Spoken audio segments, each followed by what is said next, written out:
Hey everyone, it's Dr. Robyn MacKillop.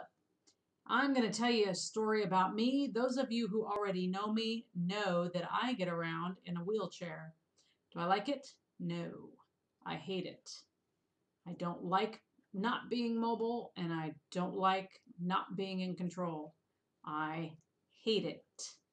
That said, it is what it is, and it does get me from point A to point B. In 1992, I was working for Fred Meyer up in Portland. I was on 2 outdoor co-ed soccer teams and 3 indoor co-ed soccer teams. In between soccer, I would swim. So at the time, I was pretty active. A job at Freddy's is physical. I was playing a whole lot of soccer and I was swimming in the interim, in between. In April of that year, I noticed these distinct numb spots up and down my left leg. So clearly numb that I could take a pen and outline them.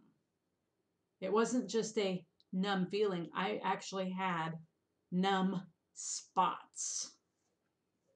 Within a week, they were gone.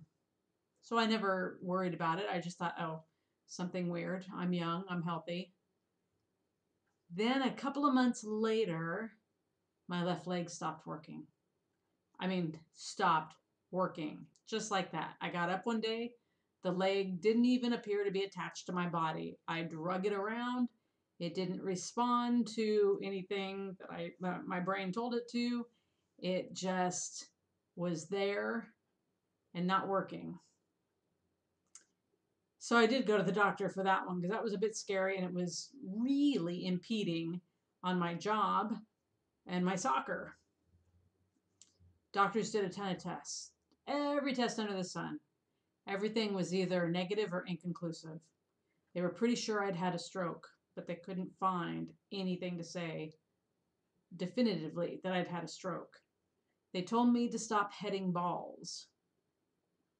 I was just like, at the time I did not know this. Now I would have said, heading balls isn't going to cause my leg to stop working.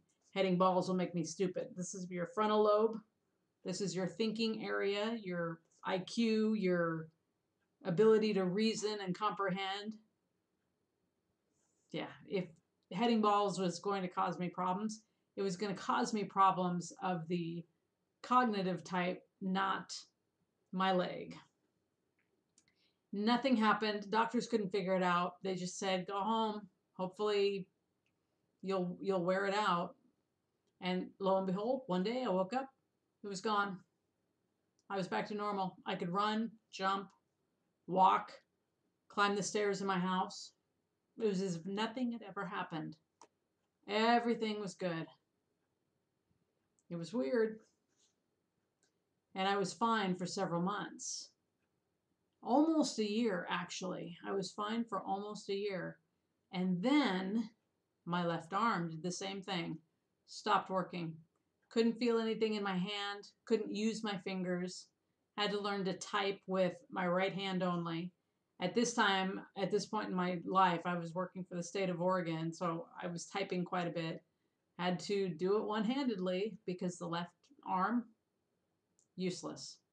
Just hanging off my body. Back to the doctors, back to the testing. Again, months and months of testing. Nothing conclusive, nothing positive. They had no idea.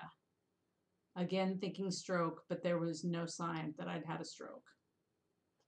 That too cleared up overnight, just like that. Boom, gone.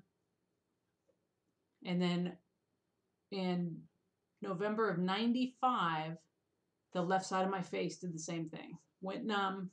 I couldn't feel my tongue. I wasn't hungry. I wasn't thirsty. I didn't want anything in my mouth.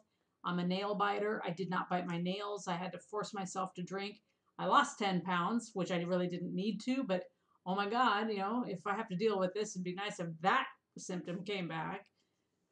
And they sent me, because my face was numb and my right eye had gone black. That was the clincher. My right eye had gone black, except I could see peripherally. It was very strange. And if you looked at me, you had no idea anything was wrong. It wasn't like Bell's palsy, where my face was hanging. I just couldn't feel it.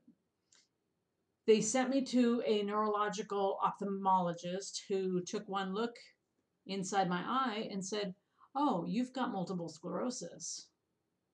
And I had to ask him, after years of testing and weird symptoms, how do you know within 2 minutes of looking at me that I have multiple sclerosis? And he said multiple sclerosis, if it affects the optical nerve, affects it in a certain way, in a way that no other disease does. And he says, you've got it. That's what's been bugging you. You've got MS. I wasn't very happy about it, but what was I going to do? I had a good job. I was healthy. I was young. I was strong.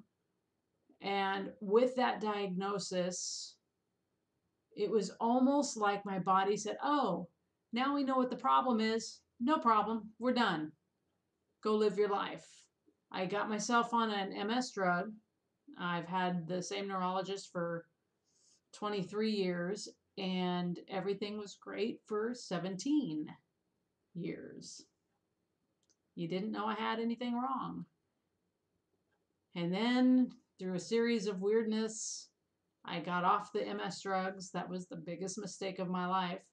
I had a ginormous exacerbation. It hit me at the base of my brainstem and the cervical spine, and it cut me off at the waist. Just like that. Both legs practically useless. They look fine. I look fine.